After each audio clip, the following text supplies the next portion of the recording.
अच्छा, मैंने आपको खाने की वजह से मैंने कहा पढ़ लो, तो मेरा था कि आप पढ़ के फॉर्मेट बना रहे होंगे, तो उसी से गला लग गए हो।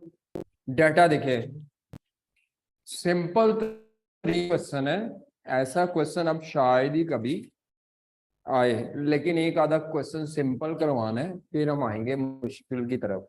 हम टॉपिक पढ़ कर रहे हैं। मैंने आपसे कहा था आपकी बजटिंग में ना दो ही मेन टॉपिक्स हैं, बाकी सारी फॉर्मेलिटी है। एक एमसीक्यूज के लिए छोड़ना नहीं, एमसीक्यूज के लिए मजबूरी है। एक बजटेड प्रॉफिट एंड लॉस, पता नहीं मैंने कोई सवाल दिया था आपको कि नहीं दिया था। दो दिए थे, उम्मीद है आपने किए होंगे। उनके मसाइल बात करते हैं बाद में। दूसरा कैश बजट। दूसरा टॉपिक कौन सा है? Cash budget of trading business काम आता है।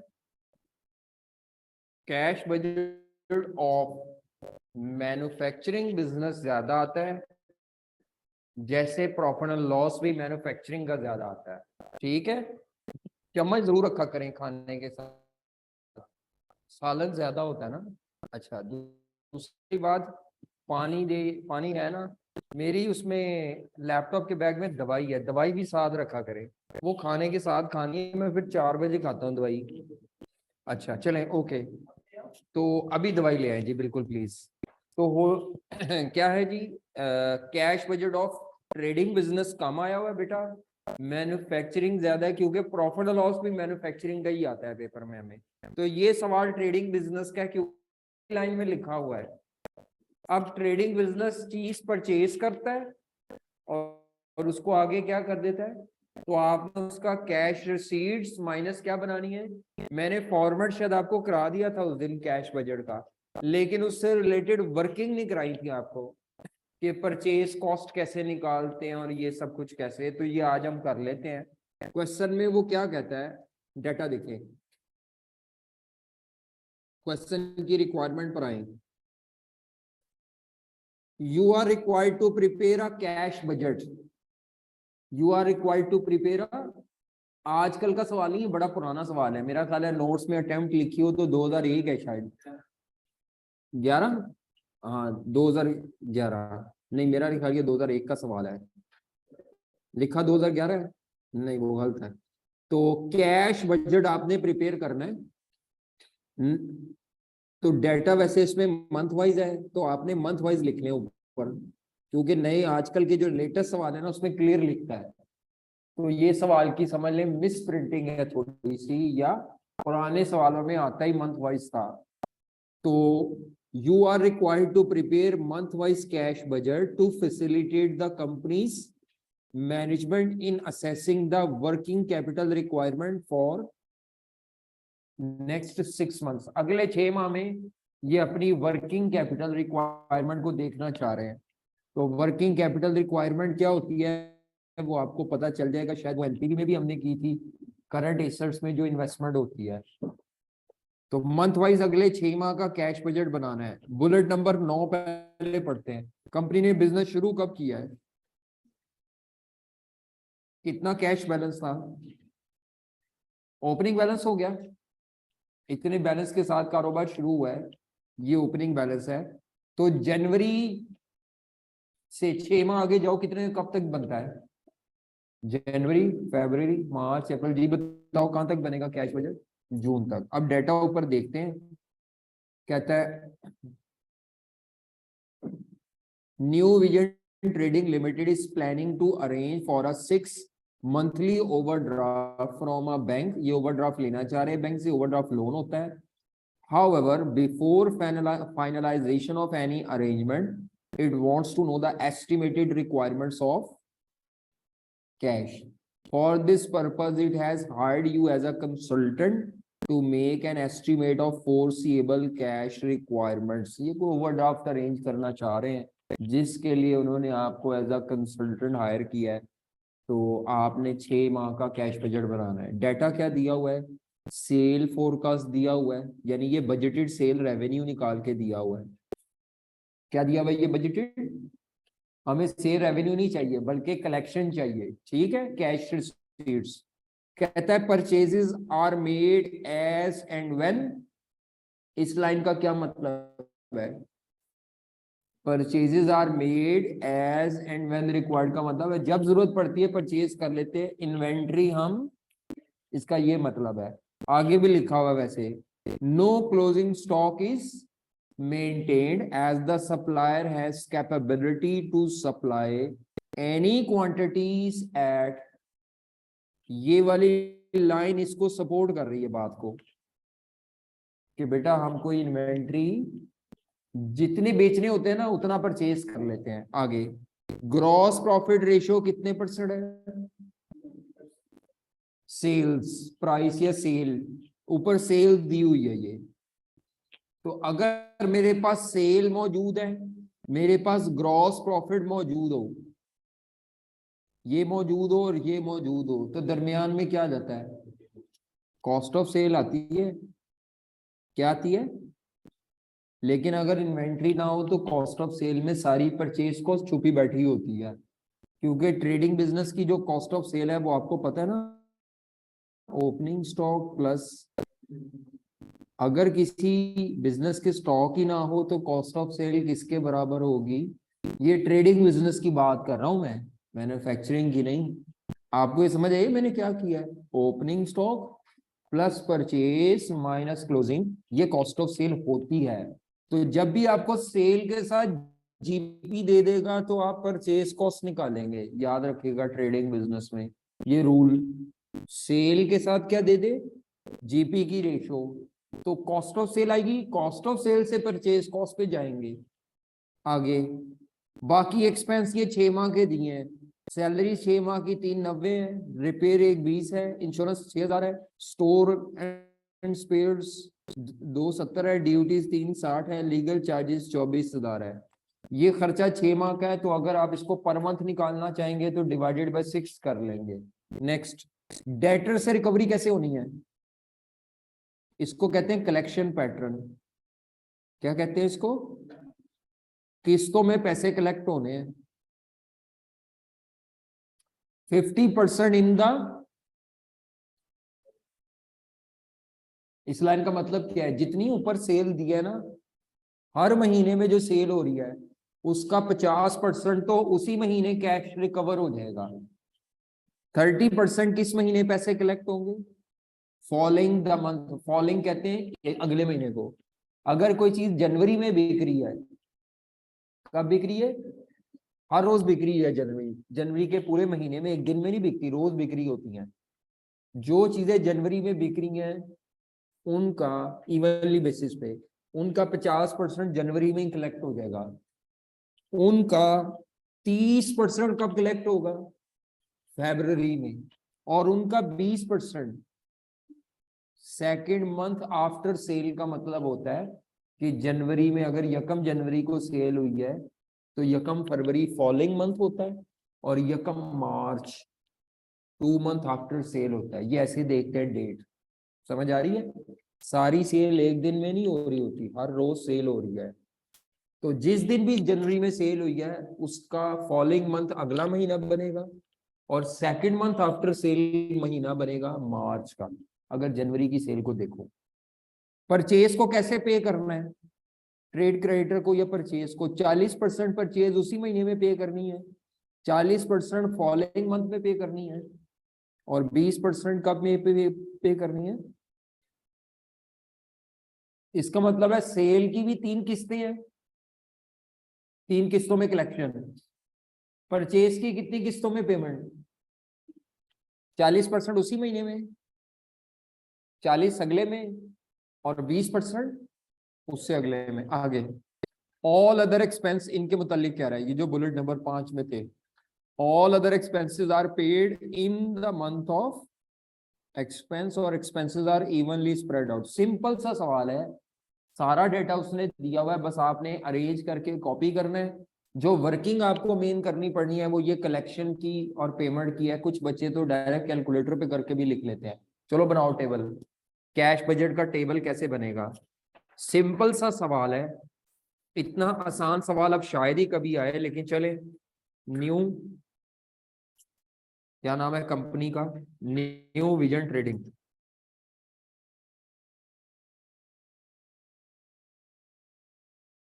New Vision trading company. हाँ जी, मंथ वाइज कैश बजट में बना रहा हूँ, कैश फोरकास्ट भी कहते हैं इसको। ना बताया हो तो नॉर्मली मंथ वाइज ही होता है वैसे, फॉर 6 मंथ्स। तो आप 6 कॉलम बनाएंगे, जिसमें अमाउंट वाला जो कॉलम होगा वो राइट साइड पे वो इतना चौड़ा नहीं होगा, उसकी विड्थ इतनी ज्यादा नहीं होगी। तो जनवरी,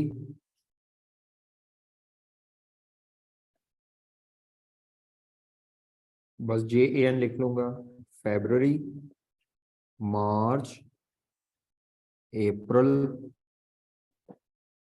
मई और आखिरी जून।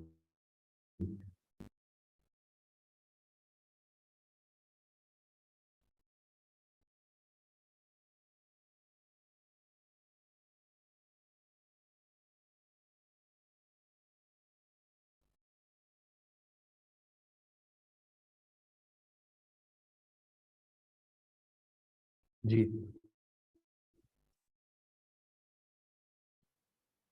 चलें, लिखें जी। सबसे पहले कैश का ओपनिंग बैलेंस,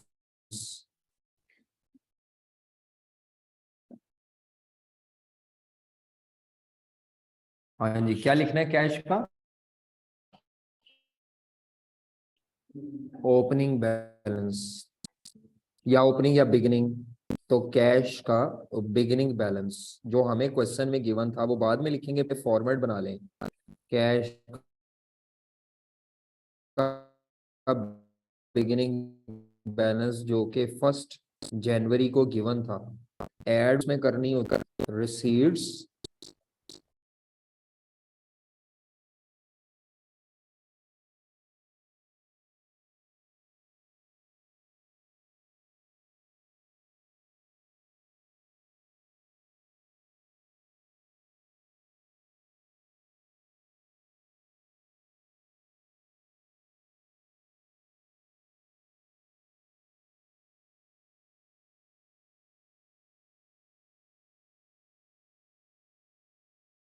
जी बेटा। कैश रिसीट्स, तो मेरा ख्याल है कैश रिसीट्स में कलेक्शन ऑफ सेल आएगी बस, वर्किंग करके, जो अभी 3 किस्तों में पैसे आने हैं, तो W1 लिख लें इसके आगे, working 1।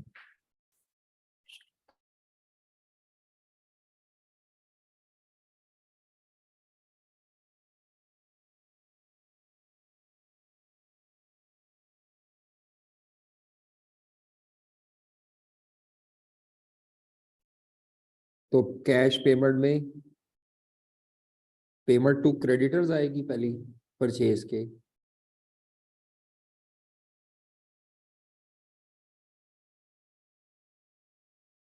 For purchase, working two. बाकी फिर other various business expenses, other business expense इकट्ठे ही लिख दूंगा मैं टाइम बचाने के लिए। वो जो सारे बाकी एक्सपेंस है ना, उन सब की पेमेंट मैं इकट्ठी लिख दूंगा, टाइम बचाऊंगा। एक एक भी लिख सकते हैं आप नाम से, वो जो बुलेट नंबर 5 में नहीं दिए हुए थे सारे, इन सबको मैं करूंगा इकट्ठा और एक ही स्टेप में। बाकी जो बच्चा अलग लिखना चाहे वो भी लिख सकता है, कोई नंबर नहीं कटेंगे, बट मैं टाइम बचाना चाह रहा हूँ अपना। तो ये कैश का कोई इंटरेस्ट वगैरह नहीं है, तो क्लोजिंग बैलेंस ऑफ कैश आ जाएगा। कैश का क्या आ जाएगा? Closing balance. लें जी,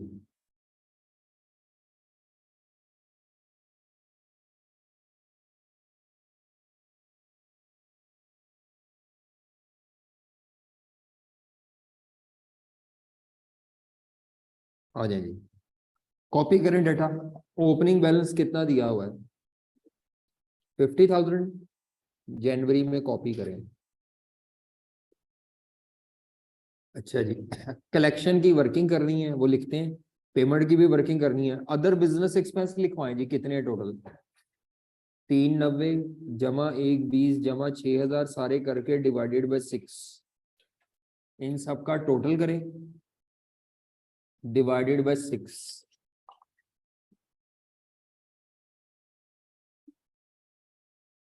पर मंथ है, और उसने क्या है सेम मंथ में देना है जिस महीने का एक्सपेंस है, और एक्सपेंस है भी इवनली बेसिस पर। वैसे ये टोटल कितना आता था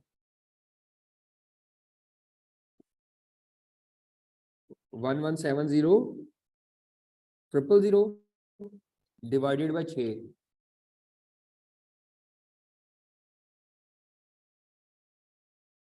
1170,000 डिवाइडेड बाय 6 मंथ जी, क्या आता है 195,000 लिखें हर महीने में।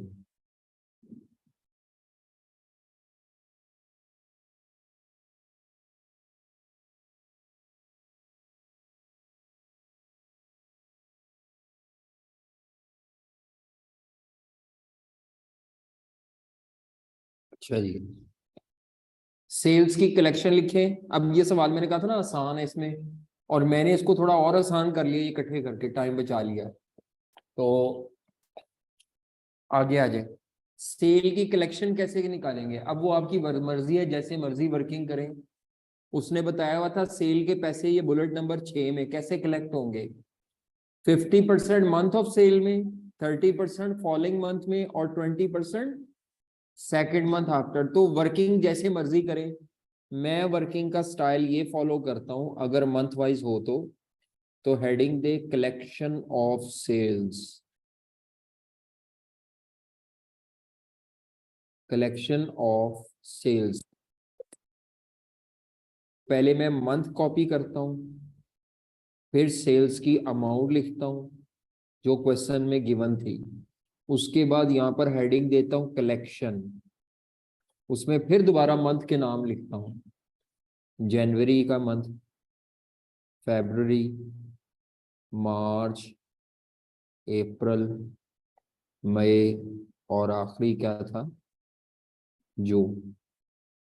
ये कलेक्शन मंथ है।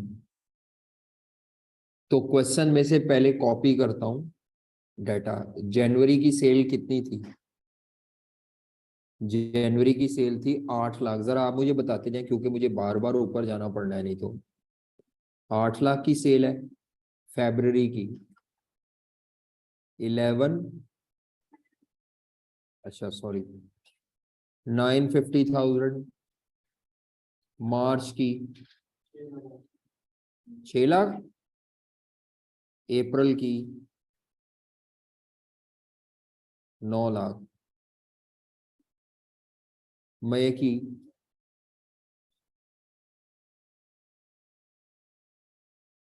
8 और जून की, एक एक लाइन छोड़ रहा हूं जस्ट कैलकुलेशन खिचड़ी ना पके। अब ये मैंने मंथ कॉपी कर लिए हैं। अब आपने सारे मंथ की तरफ नहीं देखना, जनवरी का मंथ पकड़े, उसकी जितनी किस्तों में पैसे मिलने हैं सारी किस्तें लिख लें, जिस जिस महीने में किस्त मिलनी है। हाँ जी, जनवरी की सेल के कितने परसेंट मंथ ऑफ सेल में मिलना है? 50%। तो ये 8 लाख का 50% करें कैलकुलेटर पे, 4 लाख। परसेंटेज साथ लिख लें उसके, ताकि ये याद रहे कि 8 लाख का 50%। उसके बाद 8 लाख का कितने परसेंट है? 30% यहाँ मिलना है, 240। और 8 लाख का 20% मार्च में मिलना है। यानी कैलकुलेटर पे 8 लाख तो लिखा रहेगा, परसेंटेजेस चेंज करते जाओ बस। मंथ ऑफ सेल, जनवरी की सेल जनवरी में, जनवरी की सेल फरवरी में, मार्च, मार्च तक सारे पैसे मिल जाएंगे। अच्छा 160 होगा शायद। ले जी, पूरी कलेक्शन रिकॉर्ड कर दी मैंने।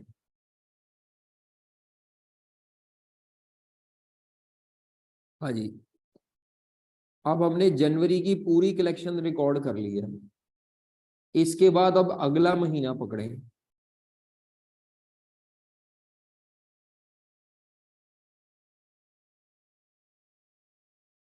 जी। फरवरी की कलेक्शन कहां से शुरू करूंगा? जनवरी से ना शुरू कर दीजिएगा। फरवरी की कलेक्शन फरवरी से स्टार्ट होगी, उसका मंथ ऑफ सेल फरवरी है। तो 9,50,000 का कितने परसेंट करूंगा? पहले फरवरी में जो भी सेल हुई उसका 50% फरवरी में मिलेगा, 30% मार्च में, 20% अप्रैल में। जी 9,50,000 का 47,000, नेक्स्ट 285,000 और 20% 190,000। ले जी, ये कलेक्शन पूरी हो गई। इसके अलावा भी तरीके हैं, ये जरूरी नहीं है कि यही टेबल मैं जो बना रहा हूँ ये बेस्ट है, और भी तरीके हैं टाइम बचाने के लिए जो आप करना चाहें।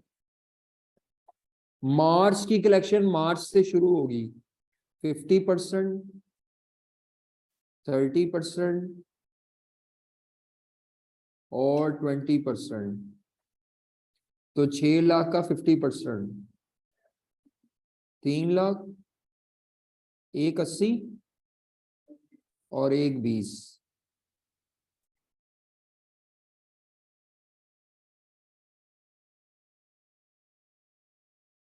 लेंगे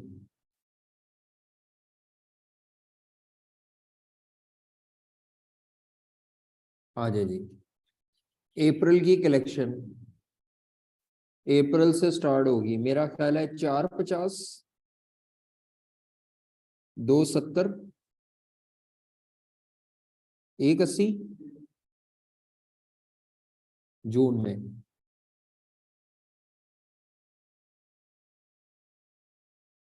आगे बताएं जी। मई की कलेक्शन, मई में 50%, जून में 30%, जुलाई में भी आएगी, लेकिन मैं जुलाई का मंथ नहीं बनाऊंगा, सारे नहीं बनाने हैं, जहां तक बनाने हैं कैश बजट। जुलाई का मंथ मुझे नहीं चाहिए, बस यहाँ मैं छोड़ रहा हूँ, ये गुड शुड भी नहीं लगाना, वैसे बता रहा हूँ। इसकी जो तीसरी किस्त है ना वो हम नहीं लिखेंगे, क्योंकि हम जो टेबल बना रहे हैं वो कहां तक बना रहे हैं? जून तक। तो जुलाई में जो किस्त आनी रेलेवेंट पीरियड नहीं है जी। जून के पैसे बताओ भाई। 3 लाख, इसका मतलब है जुलाई में भी कलेक्ट होगा, अगस्त में भी होगा, लेकिन वो वन मंथ बनाना मेरा काम। चलो अब टोटल कर लो, सारे मंथ्स का 1 बाय 1 टोटल कर लो तो कलेक्शन आ जाएगी। बाकी मंथ मैं बना नहीं रहा, जो मंथ मुझे चाहिए मैं उनका सिर्फ टोटल करूंगा। अगले मंथ भी नहीं बना रहा। 4 लाख जी, बताएं जी। 715,000 की कलेक्शन, 7 लाख की कलेक्शन, 820 की कलेक्शन, सॉरी 940 की कलेक्शन, 810 की कलेक्शन।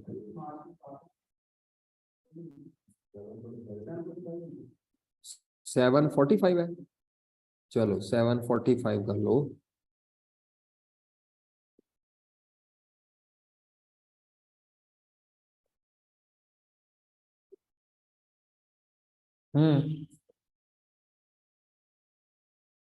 चेक कर ले जरा, ऐसे ही है। इसको जाकर ऊपर टेबल में कॉपी कर लो रिसीट्स के सामने। 4 लाख, अब ये सिवाय मैथ के और कुछ नहीं था। Collection 715, 745, 820,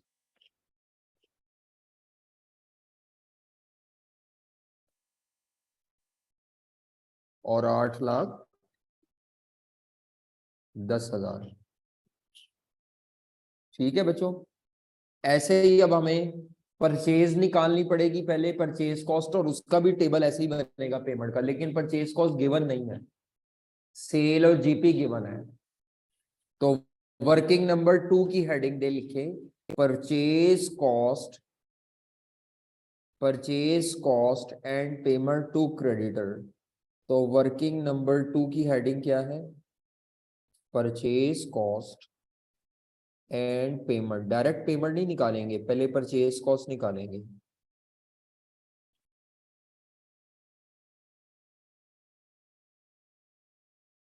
purchase cost and payment to,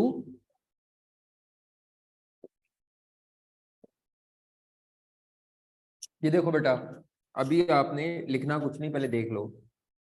मैंने आपसे कहा था ट्रेडिंग बिजनेस की इनकम स्टेटमेंट ये होती है। अभी ये इनकम स्टेटमेंट नहीं बनानी, सेल होती है माइनस क्या होती है? तो ट्रेडिंग बिजनेस में जो कॉस्ट ऑफ सेल होती है, ओपनिंग स्टॉक की कॉस्ट होती है, परचेज कॉस्ट होती है, क्लोजिंग स्टॉक की कॉस्ट होती है। तो ये बाहर कॉस्ट ऑफ सेल आ जाती है। और हमारे पास जो जवाब आता है वो क्या आता है? लेकिन बजटिंग मैंने कहा था बैकवर्ड उल्टी चलती है, ज्यादातर ज्यादातर बैकवर्ड चल रहा है। अब मैं पता है क्या निकालना चाह रहा हूं? मैं परचेज कॉस्ट निकालना चाह रहा हूं। अगर मेरे पास ये मौजूद हो, मिसाल दे रहा हूं आपको, अगर मेरे पास ये सेल मौजूद हो, जीपी मौजूद हो, तो क्या निकलेगा? Cost of sale. Sale minus GP करके मेरे पास जो जवाब आएगा वो क्या आएगा? अगर मेरे पास ये ओपनिंग भी हो क्लोजिंग भी हो, तो ये 4A है और ये 4B है। ये मुझे चाहिए, तो क्या बैलेंसिंग फिगर आ सकती है? तो इससे मैं एक टेबल सा बना लेता हूं। एक्चुअली वो टेबल नहीं है, इनकम स्टेटमेंट को रिवर्स कर लो। क्या कर लो? तो बनाए जी मेरे साथ इनकम स्टेटमेंट को रिवर्स करने का। पहले तो आप मंथ की हेडिंग देना। कौन कौन से मंथ है हमारे पास? जनवरी से लेकर जून तक। आपने ये लिखना है, आपने वो ऊपर वाली स्टेटमेंट नहीं लिखनी, वो तो मैंने सिर्फ आपको बता रहा हूँ पहली दफा। तो आपने सबसे पहले यहाँ पे लिखना है सेल्स रेवेन्यू। मैं सिर्फ जनवरी का मंथ फिल कर रहा हूँ। सेल्स रेवेन्यू कितना? सेल रेवेन्यू था जनवरी का 8 लाख रुपए। बाकी महीने आपने खुद फिल करने, माइनस ग्रॉस प्रॉफिट।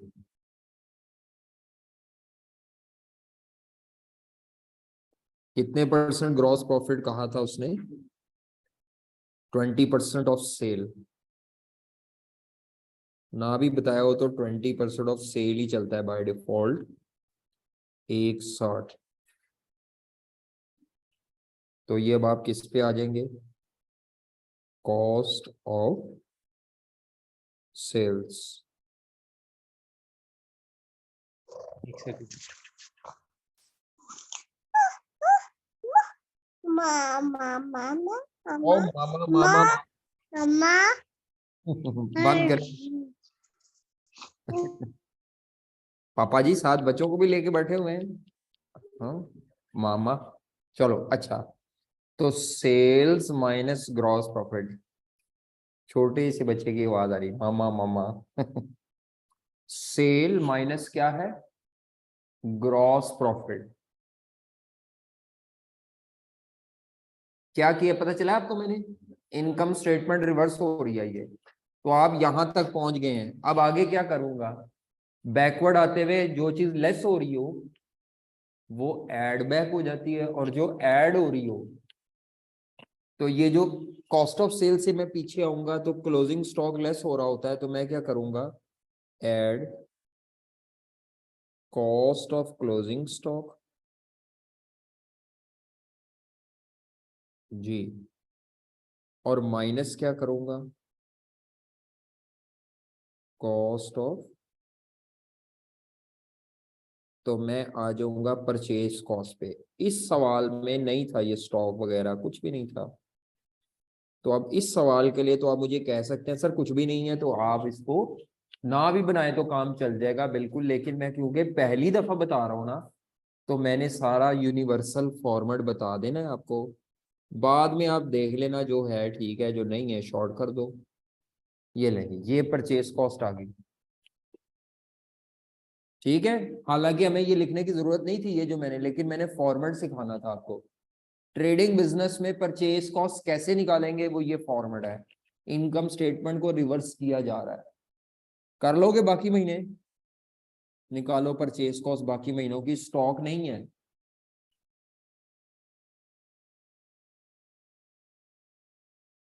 ये अभी मैंने परचेज कॉस्ट कैलकुलेट कर रहा हूं। यहां पर मैं हेडिंग देता हूं परचेज कॉस्ट। अभी पेमेंट नहीं आई मेरे पास।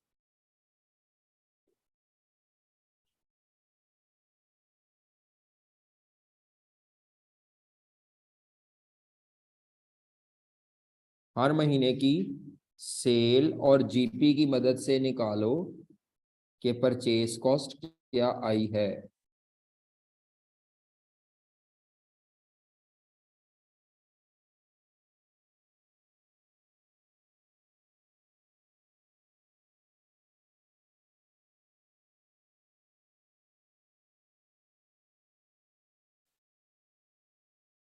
कोई बता सकता है बच्चा फरवरी की क्या आई है?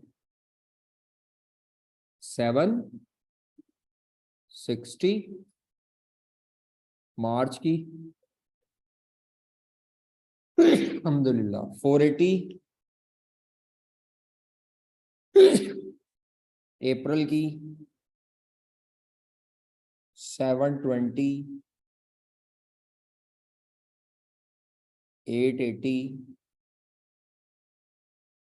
480।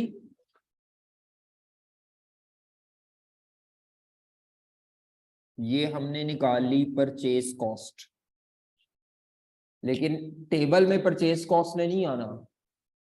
वहां तो कैश पेमेंट नहीं आना है। किसने आना है? तो ये जो टेबल अभी नहीं बनाया था, जैसा ये कलेक्शन के लिए टेबल है, बिल्कुल ऐसे ही टेबल परचेज कॉस्ट के लिए भी बनेगा। पेमेंट ऑफ परचेज कॉस्ट, जहां मैंने सेल की हेडिंग दी है वहां पे परचेज आ जाएगा। जहां मैंने कलेक्शन की हेडिंग दी थी, हाँ ये बिल्कुल, जब भी किस्तों में पैसे होंगे ना, चाहे सेल के चाहे परचेज के, तो ये टेबल में और नीचे वाले टेबल, ये वाला टेबल था परचेज कॉस्ट निकालने का। अब पेमेंट रहती है, पेमेंट 2 स्टेप है इसका मतलब। पहला स्टेप परचेज कॉस्ट निकालो, दूसरा स्टेप अब इस आंसर को लेके चल रहे हैं अपने परचेज कॉस्ट को, और इसकी पेमेंट निकाल लो। कर लोगे पेमेंट? करो। अच्छा, टेबल ऐसे ही बनना है। और पेमेंट कैसे करनी है? 40%, 40% और 20%। तो मैं ले जी ये यही वाला टेबल कॉपी करने लगा हूँ, और बस इसमें चेंज लिख दूंगा। 40, 40 और 20%, क्योंकि मैं सारा टेबल दोबारा नहीं बनाना चाह रहा। तो परचेज कॉस्ट की पेमेंट के लिए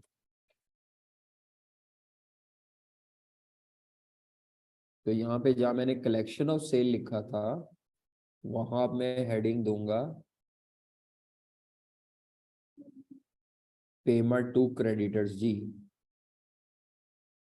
बिल्कुल, payment to creditors.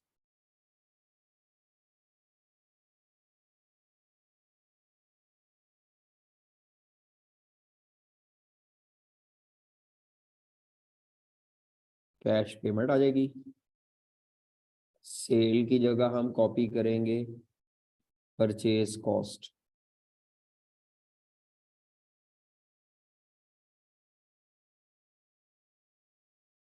Ji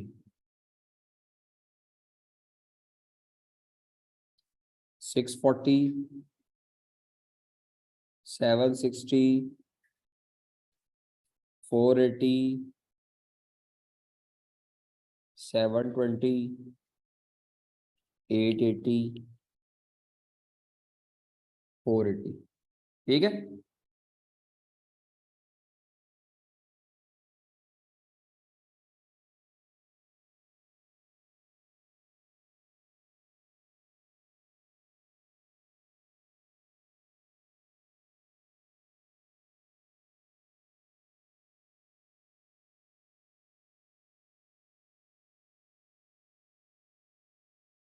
question आपने सामने रखना है, क्योंकि मैं बार बार ऊपर नीचे नहीं जा रहा।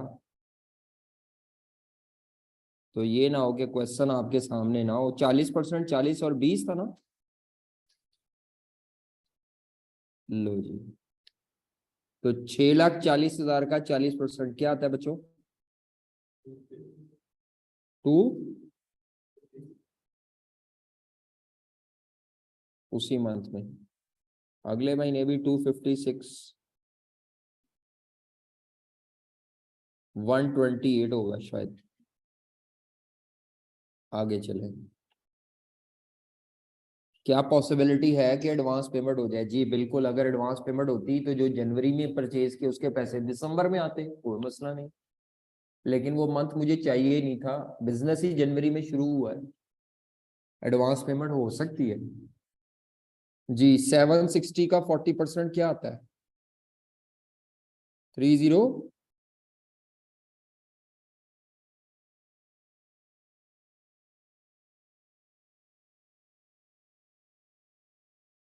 152। अगला 480 का 40%, 192।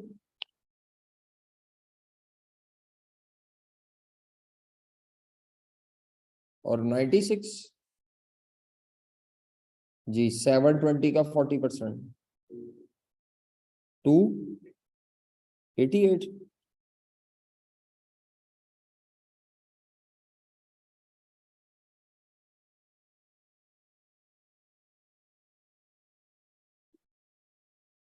एट एटी का 40%, सॉरी बेटा,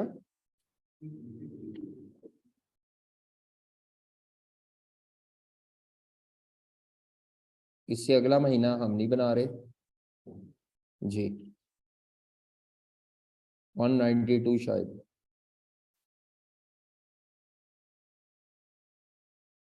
लिखवाएं जी पेमेंट क्या आती है। अब ये सारी जो लिखी हुई थी ये तो कलेक्शन की अमाउंट्स थी।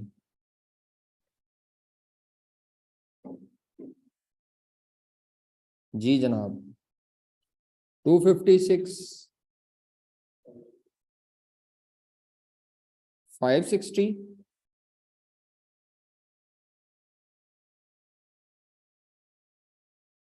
नेक्स्ट नेक्स्ट नेक्स्ट 6 चलेंगे। ये जो टोटल आया है ये ऊपर जाके कॉपी कर लें। 256, 560, 624 और क्या है 632, 736 और आखिरी क्या है 688। तो बॉक्स बनाकर मैं तो इसकी टोटल पेमेंट्स निकाल लूंगा। ये जो कैश पेमेंट्स हैं ये टोटल कर लूंगा। तो टोटल पेमेंट्स यहां से लेस करनी है।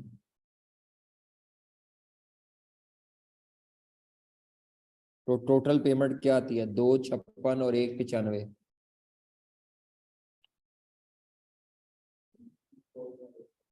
फोर अगली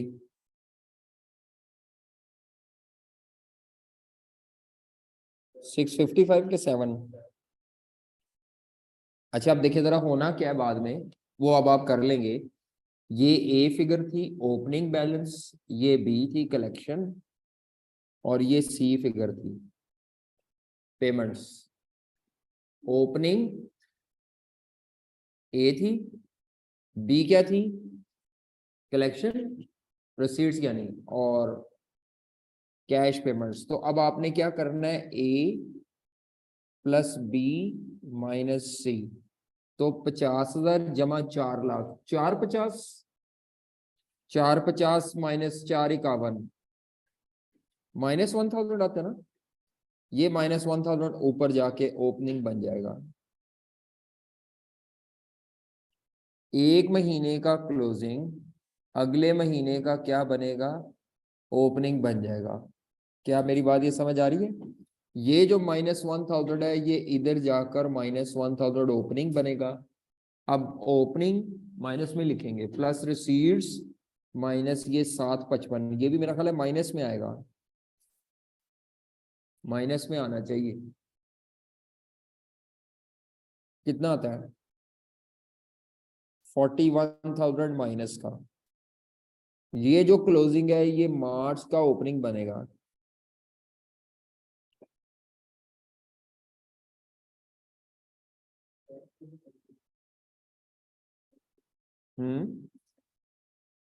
नेगेटिव में क्यों नहीं आ सकता? आपने ये जो नेगेटिव आया इसका मतलब है कि आपने ये उधार के पैसों से पेमेंट्स करनी है। अपने पैसे नहीं है आपके पास, बैंक से ओवरड्राफ्ट लेके पेमेंट करेंगे, और ये करने से पहले बनता है, पेमेंट की नहीं, प्लान्ड है, सारा डाटा एस्टिमेटेड है। तो फिर आपने जितनी पेमेंट ज्यादा होंगी इसका मतलब आपको उतना बैंक से ओवरड्राफ्ट लेना पड़ेगा। जी जनाब, लेना पड़ेगा, लिया नहीं अभी। ये कितना आता था? 624 और 195, माइनस का 115 आ रहा आंसर। वो अब आप खुद कर लीजिएगा, जो भी आता है, मैं नहीं कर रहा, बस छोड़ दो, बाकी घर जाके करना। अभी हमने अगला सवाल देखना है, इतना आसान सवाल आना नहीं आपको। क्वेश्चन नंबर आएंगे ट्रेडिंग बिजनेस का, क्वेश्चन नंबर, नोट्स आपके पास है, क्वेश्चन 14 पर आए। 14, 15 आपने घर से करना है, 14 क्वेश्चन देखें। अभी हमने क्वेश्चन 14 करना है, या एक मिनट ठहरे, 14 लिख लें, 14 आपने घर से करना है, 15 मैं करा देता हूँ जी। 14 और 15 ये दो ट्रेडिंग के ही हैं।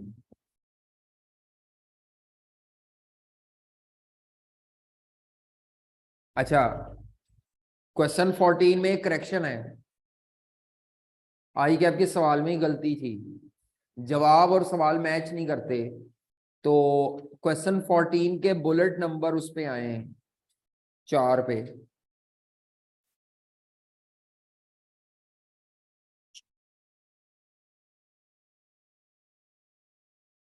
वहां लिखा हुआ है 50% ऑफ द परचेज प्राइस।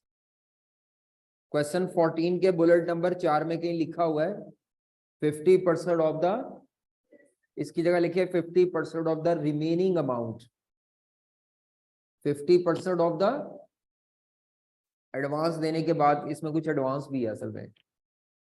तो 50% ऑफ द, अब आपका सोल्यूशन मैच करेगा आई कैप से।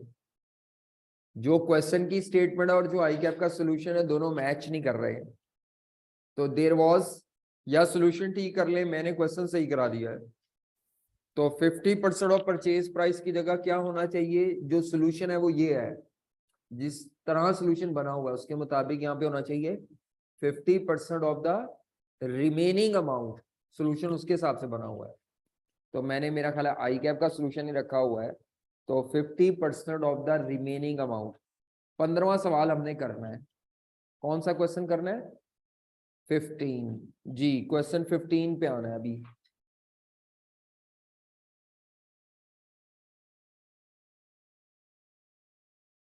क्वेश्चन 15, शायद ये पूरा तो ना हो पाए, लेकिन जितना भी होगा बड़ा अच्छा सवाल है, क्योंकि इसमें सेल्स टैक्स का पॉइंट है। तो जिन्होंने टैक्स पढ़ा हुआ है उनको पता होगा सेल्स टैक्स का, जिन्होंने नहीं पढ़ा उनको भी पता होना जरूरी है, क्योंकि पहले जो ये हमारी कॉस्ट और मैनेजमेंट अकाउंटिंग में था बजटिंग, तब तक बच्चे टैक्स पढ़ चुके होते थे। तो अब अभी भी वैसे एजम्पशन यही है कि आप लोगों ने टैक्स पढ़ लिया हुआ है, क्योंकि जो MFA है ये बी मॉड्यूल उसमें है, लेवल बी में है, ठीक है। तो इसीलिए कैफ के बी में है, इसीलिए अज्यूम्ड है कि आपने टैक्स का सब्जेक्ट पढ़ा है और basic awareness about the tax आपको है। हाँ जी, क्या होता है सेल्स टैक्स वगैरह वो अभी जब सवाल करेंगे तब बताएंगे। अभी फिलहाल आप पहले डाटा देखिए, क्यों सेल्स टैक्स के चक्कर में कुछ बच्चे जो कैश बजट का असल सवाल है उसको साइडलाइन कर देते हैं। तो अगर आपको पेपर में समझ ना आए तो सेल्स टैक्स इग्नोर करके सवाल कर लें, अद्धा को सवाल थे में सही हो जाना है, आधा सवाल आपका वैसे ही क्या हो जाना है, इग्नोर द सेल्स टैक्स। तो मैं भी इग्नोर कर रहा हूँ फिलहाल सेल्स टैक्स, ठीक है, अभी फॉर द टाइम बीइंग, पढ़ने के लिए। बाद में फिर बताता हूँ कि मैकेनिज्म क्या होता है आपसे पूछ के। तो आए जरा क्वेश्चन में क्या मांगा हुआ है रिक्वायरमेंट पे अगर हम आए, month wise cash budget for the quarter, quarter कहते हैं 3 माह को, हाँ जी, फॉर द क्वार्टर एंडिंग 31 दिसंबर 2013। कहता है वो क्वार्टर जो दिसंबर में एंड हो रहा है कैश बजट बनाना है। तो इसमें असल में हमें अक्टूबर, इन 3 महीनों का कैश बजट चाहिए, मंथ वाइज का है उसने, ठीक है। चले डेटा क्या दिया है ये देखिए, बुलेट नंबर 9 में पहले पढ़ा हूं, क्या कहता है बुलेट नंबर 9 में, cash and bank balance as at 30th September are estimated at rupees 30 सितंबर का बैलेंस दिया हुआ है। तो 30 सितंबर का जो क्लोजिंग होगा वो 1 अक्टूबर का, ओपनिंग तो 1 अक्टूबर के लिए, मैं तो इसको 1 अक्टूबर के लिए काउंट करूंगा। 1 अक्टूबर का ओपनिंग बैलेंस है कैश का, ठीक है। आगे चले, ऊपर डेटा क्या दिया है, Crystal Limited is engage in the business of supplying plastic chairs to school and hospitals in Karachi. ये ना बनाते नहीं, बनी बनाई कुर्सियां सप्लाई करते हैं, किनको, स्कूल्स को और हॉस्पिटल को, यानी इनके 2 क्लाइंट होते हैं। इनकी मेन प्रोडक्ट है चेयर्स और ये चेयर सप्लाई करते हैं। और उसने आपको ये डाटा दिया है, परचेजेस का डाटा है। एक्चुअल परचेज जो अगस्त के मंथ की थी वो 6 लाख रुपए की है, 3 सिफर कॉमन है, इसको 6 लाख पढ़ना है। और अगले महीनों की फोरकास्टेड दी हुई है परचेज। तो जब आप परचेज की पेमेंट निकालेंगे तो ये एक्चुअल वाली इग्नोर नहीं होगी, इसके भी पैसे पे करने होंगे बेटा, ठीक है। तो ये ना कहें कि नहीं बजटिंग में तो एक्चुअल पेमेंट करनी ही नहीं, नहीं, एक्चुअल परचेज अगर दिया है तो ये परचेज ने तो खुद कहीं नहीं आना, लेकिन इसकी पेमेंट तो ड्यू होगी ना। तो ये एक्चुअल परचेज की भी पेमेंट करनी है, और आगे जो बजटेड परचेज है इनकी प्लान्ड कैश पेमेंट निकालनी होगी आपने। तो सितंबर में कितनी परचेज होगी, 5,20,000 रुपए की, 680 रुपए की, 3 सिफर सब में लिखे होंगे आगे। All the above amounts are exclusive of, ऊपर इनमें से किसी फिगर में सेल्स टैक्स इंक्लूड नहीं है। अभी फिलहाल मैं सेल्स टैक्स इग्नोर कर रहा हूं। एक्सक्लूसिव, इंक्लूसिव क्या होता है बाद में बात करेंगे। The company uses just in time inventory system. Company में कौन सा इन्वेंट्री सिस्टम है, just in time inventory system का मतलब होता है कि जब जरूरत पड़ती है इन्वेंट्री खरीद लेते हैं हम, स्टॉक मेंटेन। इसका मतलब होगा जितनी कॉस्ट ऑफ सेल होगी उतनी ही परचेज कॉस्ट होगी। तो ये जो परचेज कॉस्ट है ये किसके बराबर है, तो दिया भी हुआ उसने, कहता है and therefore company has negligible, ना होने के बराबर स्टॉक होता है कंपनी में। निग्लिजिबल मींस ना होने के बराबर। सेल्स टैक्स का रेट कितने % है, और वो पे कब किया जाता है, सेल्स टैक्स एफबीआर को जमा कराया जाता है 15th day of the next month. मतलब अगर आपका अगस्त का सेल टैक्स है ना तो वो अगस्त में पे नहीं होगा, सितंबर की 15 को पे होगा। और सितंबर का जो सेल्स टैक्स होगा, और वो सेल्स टैक्स की पेमेंट उसने क्या है, with sales tax return. Return क्या होती है, ये एक फॉर्म होता है जिसके ऊपर सारी डिटेल्स जमा कराई जाती है। इनकम टैक्स को भी जब आप जमा कराते हैं तो साथ एक कागज का टुकड़ा जमा कराते हैं which is known as income tax return, जिसपे आप अपनी इनकम की सारी डिटेल लिखते हैं। तो सेल्स टैक्स में सेल्स टैक्स की सेल्स की डिटेल होती है, हाँ जी बिल्कुल, वो रिटर्न होती है। आगे कहते हैं अगर कोई रिफंड हुआ, पैसे देने हुए तो अगले महीने की 15 को देंगे, और अगर कोई रिफंड हुआ तो रिफंड का मतलब होता है वापस तो नहीं मिलते, एडजस्ट हो सकते हैं। तो रिफंड कब होता है, if any are received 1 month, अच्छा पैसे मिल जाते हैं, वो कहता है refund are received 1 month after submission of, यानी अगस्त का सेल्स टैक्स अगर आपने पे करना है तो सितंबर में पे होगा, लेकिन अगर आपकी रिफंड बन रहा है तो अगस्त के बदले जो रिटर्न जमा होगी वो सितंबर में होगी, और आपको जो पैसे रिफंड के मिलेंगे वो अक्टूबर में, यानी वो उसी रिटर्न के साथ नहीं मिलने रिफंड, वो उससे भी अगले महीने में मिलना है। ठीक है, तो इसका मतलब है पेमेंट 1 माह बाद और रिफंड 2 माह बाद। आगे चले नेक्स्ट, ये दोनों का ताल्लुक तो सेल्स टैक्स के साथ हो गया। ठीक है, ये दोनों सेल्स टैक्स के पैराग्राफ है। आगे 70% ऑफ द सेल्स, ये सेल्स टैक्स की बात नहीं हो रही, आम सेल रेवेन्यू की बात हो रही है। 70% of the sales are made to hospitals on 2 month credit. जितनी भी सेल करते हैं उसमें से हॉस्पिटल को कितनी है और कितने माह के क्रेडिट पे? जी आप बताओ बेटी, अगर मैं कोई चीजें मिसाल के तौर पर अगस्त में बेच रहा हूं तो मुझे हॉस्पिटल से पैसे कब मिल जाने चाहिए? अगस्त में मैं बेच रहा हूं मिसाल के तौर पर हॉस्पिटल को, अक्टूबर में?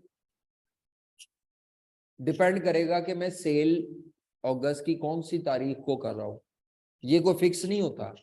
अगर मैं 15 अगस्त को सेल कर रहा हूं तो मेरे उसके 2 माह बच जाते हैं, जाके 15 नवंबर को मिल जाने, नवंबर को मिलने हैं, अक्टूबर को, तो अक्टूबर में ही मिलने हैं, अक्टूबर से आगे नहीं जाना। अगस्त की सेल के पैसे अक्टूबर में, सितंबर की सेल के पैसे और अक्टूबर की सेल के पैसे, हॉस्पिटल को जितनी भी सेल है उसके पैसे 2 माह बाद आ जाएंगे। ठीक है, विद इन 2 मंथ्स लिखा हो, आफ्टर 2 मंथ्स लिखा हो, आपने 2 माह पूरे करने हैं। वेयर एज जो रिमेनिंग 30% सेल है स्कूल को, वो कितने माह के क्रेडिट पे?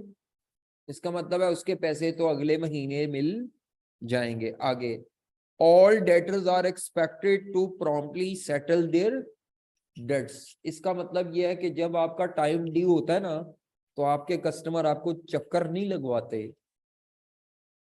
स्कूल से 1 माह बाद मिलने हैं तो मिल जाएंगे, आप जाएंगे चक्कर लगाएंगे पैसे आ जाएंगे। हॉस्पिटल से कितने अरसे बाद मिलने हैं? तो जो ड्यू डेट है उस पर पैसे मिल जाते हैं, यानी ये नहीं है कि बैड डेट्स हो रहे हैं या बार बार चक्कर लगवा के और महीने आगे कर रहे हैं। Next, company earns a uniform gross profit of 20% on, company 20% profit sale में ऐड करती है या सेल के ऊपर, तो सेल सवाल में नहीं दी हुई, तो सेल रेवेन्यू निकालने के लिए ये जो परचेज कॉस्ट नहीं थी इसके अंदर 20% gross profit of the sale add करेंगे, और सेल मौजूद नहीं है तो कोई एक्स उक्स रख के सॉल्व करेंगे, क्योंकि 20% ऑन सेल कहा है और सेल मौजूद कॉस्ट तो है, तो कोई मसला नहीं, एक्स रख के सॉल्व कर लेंगे। इस लाइन से हमारे पास क्या निकलेगी? सेल्स। ठीक है, सेल रेवेन्यू निकलेगा। आगे, 10% of the creditors, creditor purchase के होते हैं, 10% of creditor are paid in the month of purchase, 60% are paid in the first month subsequent to purchase, and remaining 30% are paid in the, अब ये किस्तों में payment हो रही है परचेज की, पेमेंट टू क्रेडिटर आई है। तो अगर कोई अगस्त में परचेज हुई है तो उसके 10% अगस्त में, 60% सितंबर में और 30% इस तरह पे हो जाएगा। मंथली सैलरीज वेजिस 95,000 हैं जो कि उसी महीने में पे की जाएंगी, तो वो फिर हर महीने में आप मंथली सैलरी लिख देंगे 95,000। ये तो सिंपल कॉपी पेस्ट करना है, ऐसे पॉइंट के मुफ्त नंबर होते हैं। आगे, मंथली रेंट है, कितना मंथली रेंट है? जो कि क्वार्टर के स्टार्ट पे ही दे देना एडवांस में, यानी अक्टूबर, नवंबर, दिसंबर, तीनों माह का 50,000 रेंट है, लेकिन उस मंथ में नहीं देना, एडवांस में यकम अक्टूबर को ही आप दे देंगे, विच इज 1.5 लाख होगा मेरा ख्याल है, 1.5 लाख बनेगा, ये अक्टूबर के महीने में आ जाएगा। नेक्स्ट, सेलिंग एक्सपेंस है सितंबर के, सेलिंग एक्सपेंस किस महीने के? 40,000 रुपए के। 30% सेलिंग एक्सपेंस फिक्स है, बाकी रिमेनिंग परसेंट जो है ना, बाकी रिमेनिंग जो 65% वो किसके साथ वेरी करते हैं? ना भी लिखा हो ना, जो वेरिएबल सेलिंग एक्सपेंस है वो सेल के साथ कम ज्यादा होने से चेंज होंगे। तो बाकी इसका मतलब है 40,000 के 2 टुकड़े करें, 40,000 का 35% फिक्स है,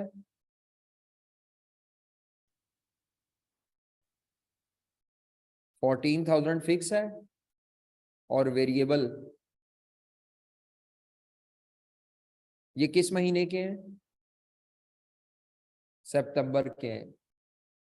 ठीक है, अक्टूबर में अगर देखेंगे तो फिक्स इतने ही होंगे, लेकिन वेरिएबल वाले चेंज हो जाएंगे क्योंकि सेल चेंज होनी है।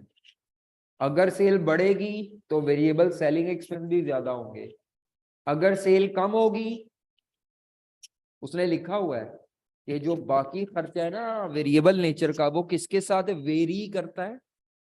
तो सेल निकालोगे, सेल कम ज्यादा होगी, उसी प्रोपोर्शन से इसको कम ज्यादा करोगे। आपको अगले तमाम महीनों के ना वो निकालने पड़ने हैं, क्या नाम है, वेरिएबल वाले। फिक्स तो यही रहेंगे। हम्म,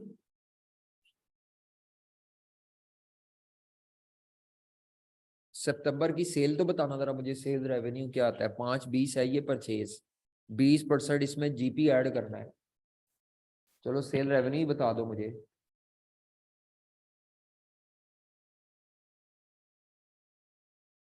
cell is equal to cost plus profit. तो कॉस्ट कितनी थी के लिए, और जीपी कितना है? 20%। एक्स, तो एक्स निकाल लें। मेरा ख्याल है 520 डिवाइडेड बाई शायद 0.80, कितनी आती है सेल? 6,54,000। ये किस महीने की सेल है? सितंबर की सेल। ठीक है, तो अगर मैं आपसे कहूं मुझे सितंबर के खर्चे 26,000 रुपए हैं, तो 26,000 रुपए के सितंबर के खर्चे हैं जो कि 6,50,000 पे डिपेंड कर रहे हैं।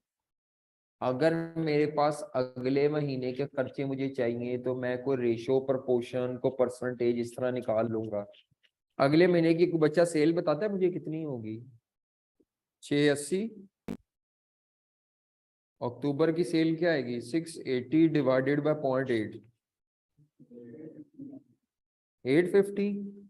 नवंबर की सेल बता दो चलो, वैसे ही प्रैक्टिस कर रहे हैं। चलो नवंबर की सेल 800 और दिसंबर की सेल 700। वो कहते हैं स्क्रीन स्टक है। अच्छा,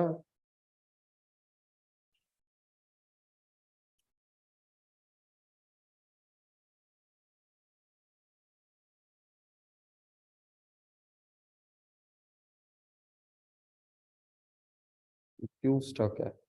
सॉरी जी जनाब बच्चों। तो सेल 7 लाख बताइए मुझे। अब अगर आपसे मैं कहूं मुझे अक्टूबर की सेल बताओ, सितंबर की सेल, तो ये सेल थी, जो सितंबर की सेल हमने निकाली थी वो थी 650। अक्टूबर की सेल कितनी है? 850। नवंबर की और दिसंबर की। लो जी, अब आप मैथ है, मुझे वेरिएबल को बच्चा बताए। उसने कहा था जो वेरिएबल खर्चे है ना वो सेल के साथ चेंज होते हैं। अब मैंने ऊपर सेल की रकम निकाल के लिख दी है।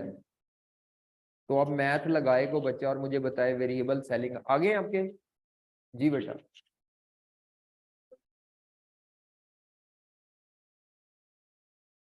जी, क्या क्या क्या क्या?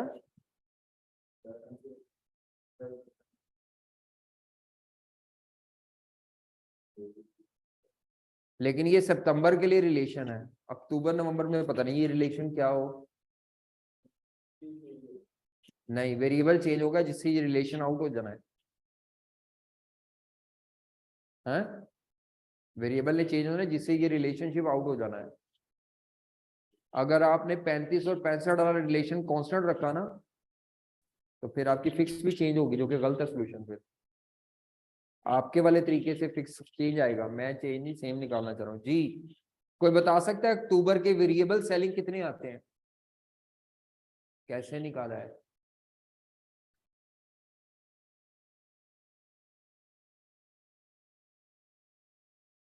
जी आपने कैसे किया लड़की?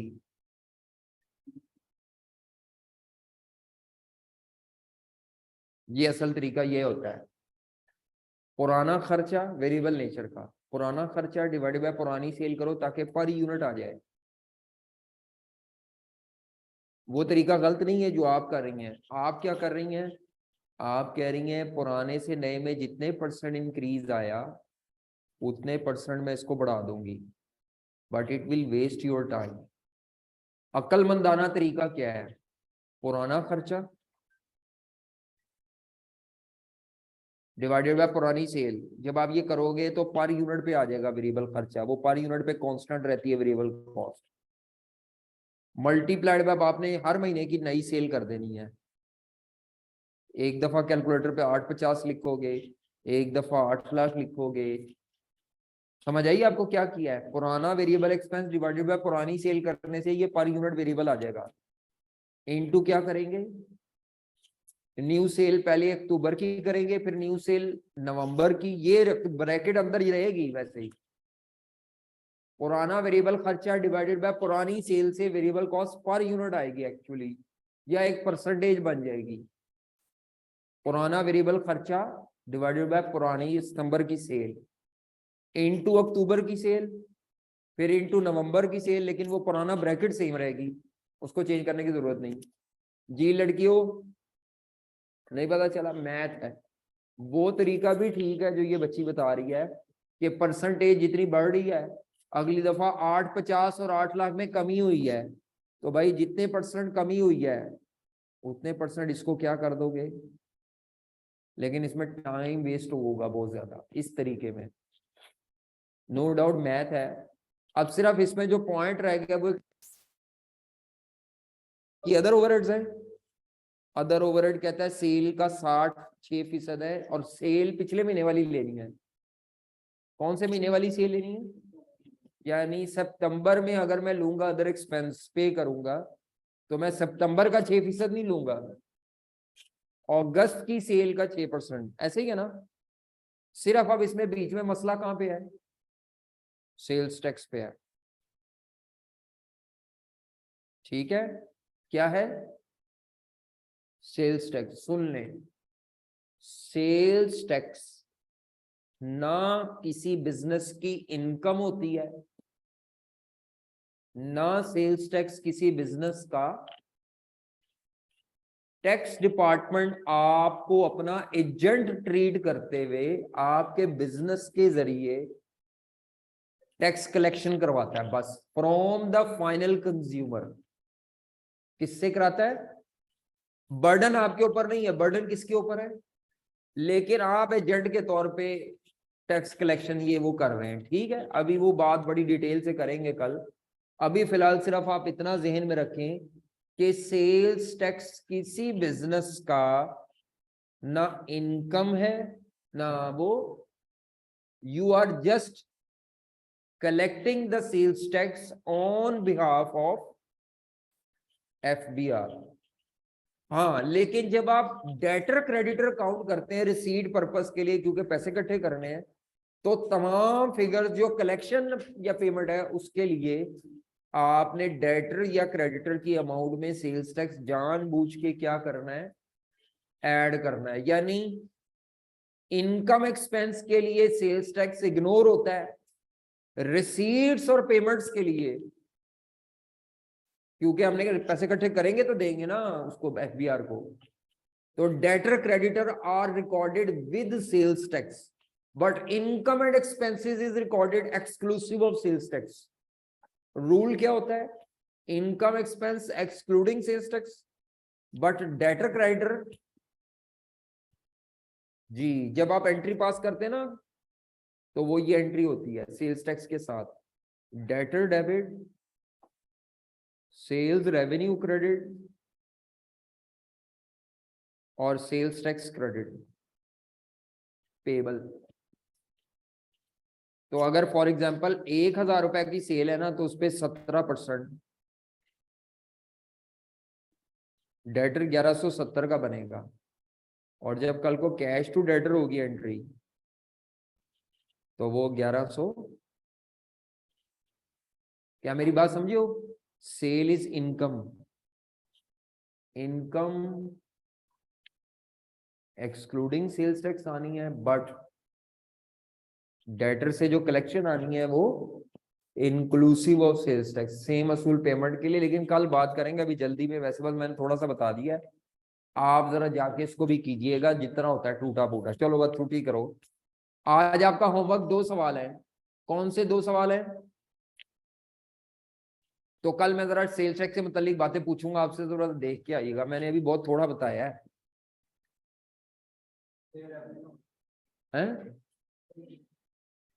क्वेश्चन 6 में सेल रेवेन्यू का मसला है, नेक्स्ट टाइम बताएंगे, याद कराइएगा, आते साथ बता दूंगा। ओके, अल्लाह हाफिज। आते साथ सेल रेवेन्यू का ट्रीटमेंट बताऊंगा क्वेश्चन 6 में। मुश्किल है, मैं करा दूंगा, 5 मिनट में हो जाएगा ऐसे। ओके जी, अल्लाह हाफिज।